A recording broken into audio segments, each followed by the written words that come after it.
Soy Boecio, autor de La consolación de la filosofía. Para mí, la historia es una rueda. La inconstancia es mi esencia, dice la rueda. Súbete a mi radio si quieres, pero no te quejes cuando te arroje a los abismos. Bestiario.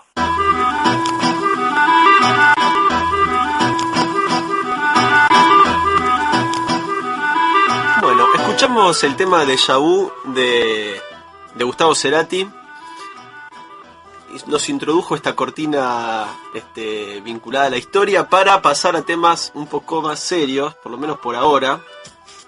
Y un tema que nos gustaría conversar en este inicio de nuestro primer programa aquí es el tema de la inflación, que es un tema que no solamente está en la agenda prácticamente de manera constante, sino que es algo palpable que nos preocupa y que nos afecta en el día a día, y es algo aparte que políticamente, por lo general, de alguna manera es capitalizado por los sectores más conservadores o de derecha. Digamos, la cuestión de la inflación aparece fundamentalmente, o parecería que aparece fundamentalmente en la agenda de la derecha, ¿no? Entonces está en el top, digamos, de las cuestiones a resolver según ellos, la inflación. Aparte plantean, a pesar de representar a sectores con mejor poder adquisitivo y sectores más concentrados y vincularse más con el empresariado, ellos, los sectores más conservadores advierten que la inflación es un problema que afecta a los sectores más pobres. Entonces hacen el reclamo, en teoría, a partir de esta inquietud que ellos manifiestan.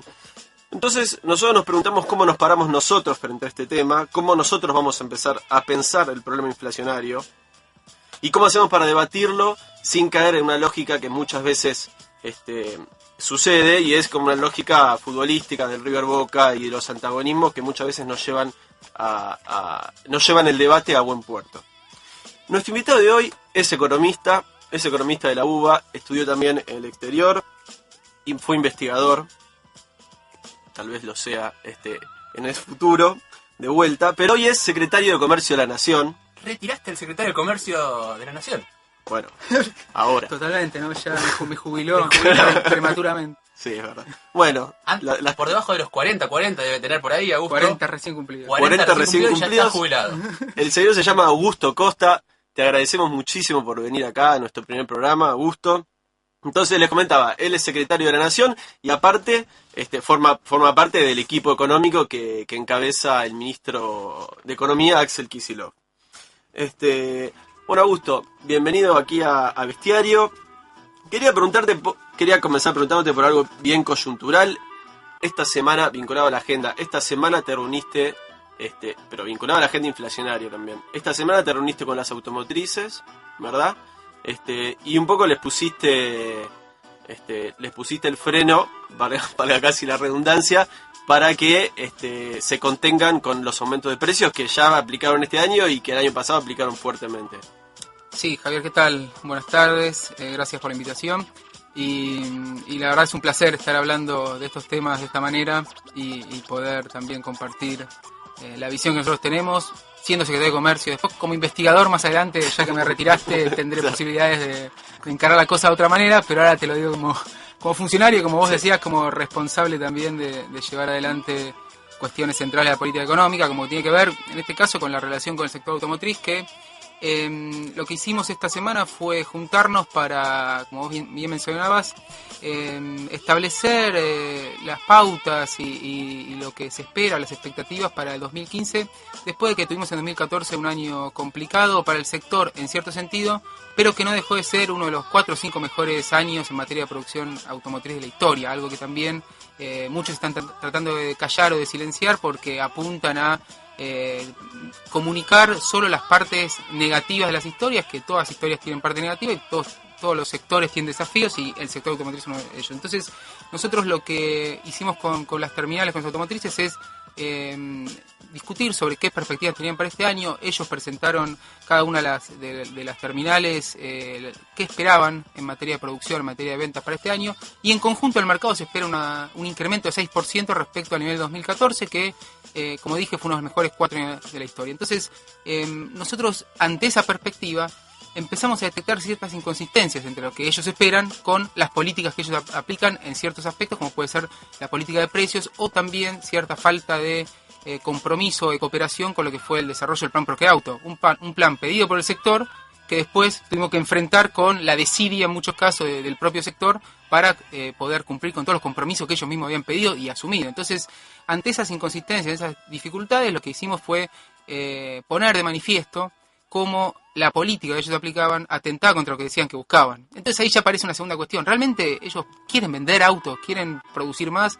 Porque muchas veces sus actos los contradicen y muchas veces la especulación en el sector también termina generando resultados peores de lo que deberían haber ocurrido en un contexto internacional muy complicado también, porque no hay que olvidar que el 60% de las ventas del sector automotriz van a Brasil.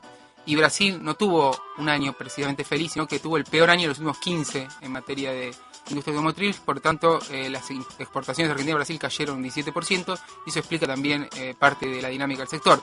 Entonces, ¿qué fue puntualmente lo que detectamos? Que la suba de precios que tuvieron muchos modelos en el año 2014 fueron completamente irracionales desde el punto de vista de una lógica económica donde en un mercado las empresas compiten y no puede haber una disociación, un divorcio muy grande entre la evolución de los costos y la evolución de los precios. Bueno, no ocurrió eso en este mercado y hay modelos que aumentaron 60%, 70% durante 2014 y no tiene nada que ver ni con el impuesto, ni con la supuesta falta de dólares para comprar autopartes o para los insumos, sino que tiene que ver con una política deliberada de tener mayores márgenes afectando el volumen de ventas en el mercado. Entonces, pero eso es hasta antiempresa, es autoinfligirse un daño para ellos, ¿o no?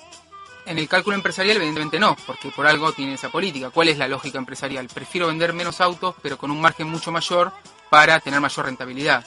Ahora, después, ¿qué termina pasando? Que se venden menos autos, que los argentinos accedemos a menos posibilidades para acceder al 0 kilómetro y después tenés las consecuencias en materia de empleo, de suspensiones que hubo por políticas del sector de maximizar rentabilidad empresaria. Algo que para muchos sectores de la sociedad argentina, para algunos en realidad pocos, parece no ser un problema, porque el empresario siempre tiene razón y el empresario siempre tiene que ganar lo máximo que puede. Ahora, en este caso se demuestra que ganando lo máximo que puede genera resultados que son perjudiciales para el sector y para, por supuesto, los trabajadores y los consumidores argentinos. Y en el caso de los bienes que son de consumo masivo, ¿vos también haces esa lectura de que el empresariado prefiere vender menos y caro que vender mucho y, entre comillas, barato o a precios accesibles? La posibilidad de más hablando desde el punto de vista más teórico y económico, ¿no? O sea, la posibilidad de vender menos y caro está relacionada estrictamente con la capacidad de formar precios en un mercado, es decir, de tener poder dominante en un mercado, ser un monopolio o un actor concentrado, porque de esa forma vos restringís producción, cobrás más caro y tenés más margen de rentabilidad. Entonces, en muchos sectores concentrados, esa lógica empresarial, que como nos enseña en la facultad, es la de maximización de beneficios, los lleva a reducir cantidades para vender más caro. Eso en la economía argentina es común en muchos sectores de producción de bienes de consumo masivo y nosotros vimos cuando nos tocó asumir la Secretaría de Comercio que era una lógica extendida tratar de maximizar margen reduciendo lo que es la cantidad o el volumen de venta. Ahora, estamos viendo últimamente una mayor posibilidad. Permitime un paréntesis, Augusto. Si escuchan un sonido de agua cayendo, efectivamente es agua que está cayendo acá dentro del estudio. El aire acondicionado se nos descompuso en nuestro primer programa. Espero que sea una muy buena señal. Siga nomás, secretario de Comercio, esa advertencia, por favor. No es que alguno está haciendo pizza ahí al costado, ¿no? Claro, continúe, por favor. Sí, efectivamente, doy fe que está pasando eso. Sí, sí, entonces como venía comentando, eso es una lógica que el empresario muchas veces trata de aplicar cuando tiene capacidad de hacerlo, pero nosotros estamos viendo últimamente que la apuesta al volumen por sobre el margen en los bienes de consumo masivo se está extendiendo mucho más, en gran parte gracias a las intervenciones de la Secretaría de Comercio y sobre todo el plan de precios cuidados que mostró que lo que tiene que ver con una excesiva ganancia por parte de márgenes y el abuso por parte de los empresarios al transparentarse, que eso es lo que ocurre, terminó siendo perjudicial en términos comerciales para las empresas. Entonces, cuando nosotros vemos la evolución, 5% en enero de 2014 de facturación de los productos de precios cuidados en los supermercados, a 22% ahora promedio, quiere decir que el peso que ganaron esos productos de consumo masivo en la canasta de venta de los supermercados, pero también dentro de la facturación de las propias empresas, significó mayor volumen, con menor margen y pérdida de ventas del resto de los productos. Entonces, y eso encima da ganancias. Entonces ahora lo que nosotros estamos viendo es que a partir de ciertas intervenciones como esta, se puede reducir o limitar un fenómeno que es propio de la lógica empresarial en una economía concentrada. El año pasado, Augusto, de todas formas, más allá de cuál sea el indicador de inflación que uno tome, los aumentos de precios estuvieron entre sus niveles más elevados en los últimos 10 años en Argentina y efectivamente, por primera vez, no quiero generar una correlación directa, pero por primera vez en mucho tiempo se resintió el consumo popular en términos agregados, se podría decir. O para decirlo de otra forma, el poder adquisitivo estuvo casi a la par o perdiendo un poco, ya viendo tu cara y cómo mueves la cabeza, lo digo. ¿Cuál es tu evaluación de este año pasado, que parece haber sido conflictivo? Y para mí la raíz de eso parece estar en la devaluación de comienzos de año y la aceleración de precios que se vio desde entonces. Sí, que fue el año con mayor inflación de la década, es innegable, y ahí me parece que, retomando la presentación que hacía Javier sobre el problema de la inflación, me parece que sí es propio de la agenda a la derecha o de los sectores más conservadores, agarrar ciertas variables económicas y tratarlas por separado, identificando causas casi unívocas de por qué una variable se mueve y dejando de lado lo que es el análisis de la complejidad de lo que son los fenómenos económicos. Entonces, cuando nosotros nos subimos esa agenda y decimos el problema de la inflación o el problema inflacionario, sí, uno reconoce el fenómeno, ¿no? Reconoce que el año pasado hubo un fenómeno de aceleración de la inflación respecto a los años anteriores, pero mirar solo esa variable te hace perder de vista lo que debería ser un verdadero análisis de la situación de una economía basada en objetivos económicos o sobre la base de objetivos económicos y políticos. Entonces, nosotros del gobierno lo que tenemos no son ni metas de inflación, ni objetivos de inflación, ni una obsesión con una determinada variable, sino con todo un conjunto de variables, todo un conjunto de resultados a partir de la dinámica económica, de las políticas públicas, que se pueden resumir en lo que nosotros llamamos un objetivo de crecimiento con inclusión social, que eso incluye metas de empleo, metas de producción, metas de distribución del ingreso, metas de mejoramiento de los sectores más vulnerables en materia de condiciones de vida, de reducción de pobreza, es decir, toda una serie de metas que están vinculadas a ciertas variables económicas y que tiene que ver con el movimiento de las reservas, del tipo de cambio, de los agregados macroeconómicos y de los precios. Pero esa es una de las variables. Entonces nosotros al analizar ese fenómeno, lo tenemos que analizar en su perspectiva histórica y concreta en donde lo estamos viendo, porque si tenemos la tentación de decir, bueno, que haya inflación es malo y que no haya bueno, tenemos que mirar lo que pasa en los países europeos que no tienen inflación, tienen 0% de inflación en este momento.